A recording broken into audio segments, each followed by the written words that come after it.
Sup, guys? Just kidding. Welcome back to another, not a weekly video. I know it's been a minute since I've posted a video. I just wanted to make a point here and say, because I've been getting comments about this, I wear these hoodies not because I'm genderqueer, but because I have dysphoria. Yeah, okay, so pronouns are she, her. The fact that I even feel like I have to do this, it's horrible. But people keep asking about vocal damage. If I do this voice training either for feminization or masculinization, will this be permanent? Now, I want to start with that last one. Will this be permanent? Now, unless you specifically Train your voice to always be down here? or always be up here, it's not gonna stay there. It's kind of like if you've ever seen a voice actor, you know how they have different catchphrases that will allow them to get into a specific character or role or whatever. Like if I want to do Russian accent, I start with the word Russian, and that tongue roll immediately gets me into that coordination. But is that my default voice? No. So unless you want it to be your default voice and you train it for years to be, it's not going to be your default voice. And when I say train it for years, I mean if you want it to be natural to the point where you sleep talk with it. I'm not talking about it being your default speaking voice. But let's talk about vocal damage. So what is vocal damage? So vocal damage is where repeated abuse to your vocal cords or vocal folds happen. This is known as phonotrauma, okay? Phonotrauma is where the vocal folds slam into each other, right? That's one form where you just keep, so if you're getting all of this when you're trying to practice, not ideal. Now, that's not to say if you do this a couple times, immediately you're gonna get vocal damage. You have to continuously do a bad habit again and again and again for it to actually become an issue, for it to actually cause vocal damage. Vocal damage is something that happens over, at the minimum, over like probably, and this isn't for everybody, this is just the average, I guess, at like a minimum of maybe a year, maybe a little bit less, but you really have to continuously and always do this for it to cause you damage. Now, talking about modification of the vocal tract via raising or Lowering the larynx. that is not going to hurt you either. Now, it is true that if you're AFAB, you're going to have a shorter vocal tract than I would, right? But that does not mean that you can't reach a passable male sound, right? Because you have control over what is known as R2. This is the second resonance that you can modify. This is your oral cavity. So if you increase the space in your oral cavity where you can't necessarily increase space as much as I can in the vocal tract, it can actually make up for what you can't do with your vocal tract, which is why raising the soft palate When you speak, is so important because it adds extra space, and more space equals darker sound. Okay, so let's talk about more vocal damage. There's another way you can get vocal damage if you're just letting air come through your voice all the time.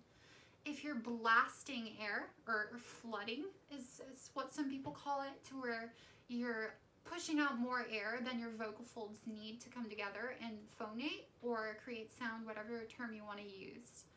Repeatedly doing that can actually cause issues as well. Now, on the topic of vestibular folds,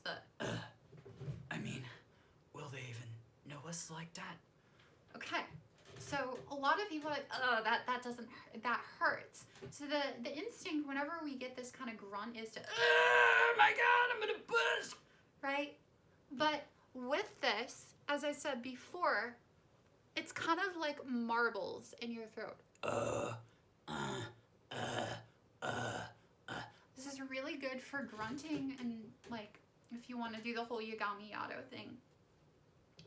Now, on the topic of feminization, raising your larynx and keeping it raised is not going to hurt you as long as you learn to isolate the muscles needed to raise the larynx. You're not locking your jaw, you're not showing off these tendons. The more locked up you are,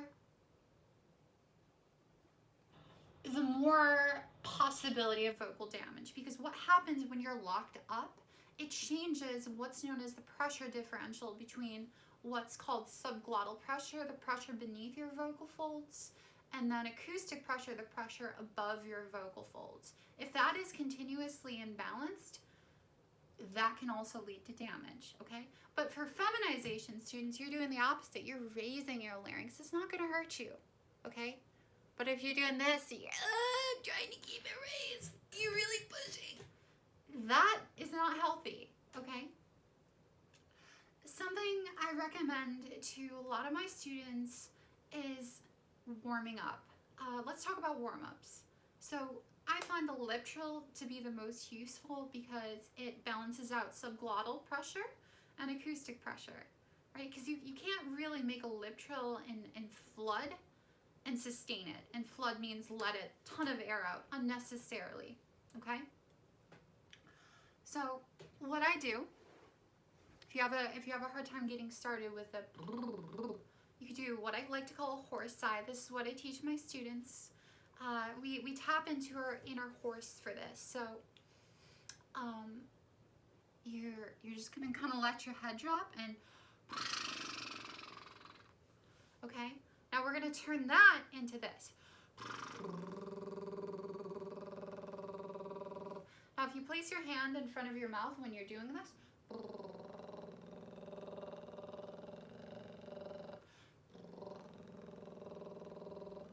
and you feel air out here, then that means you're flooding, which is not the healthiest vocal habit.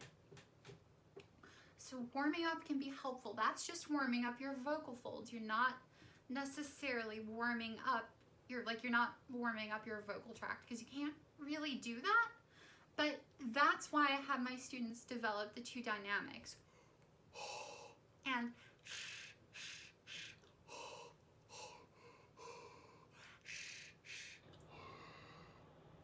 because then you actually start to gain some flexibility with manipulating the length of your vocal tract, okay? So if you, and you get up to the top without doing that, then you're good. Do that a couple times, then I'll kind of get your vocal tract used to elongating and then shortening. Now, there's something to watch out for if you're doing feminization, right? I have a lot of students who tend to engage their vestibular folds. The grunting muscles like this, yeah, they're directly above your vocal folds. These are also known as the false chords. Right? And if you really go into it, you get death metal.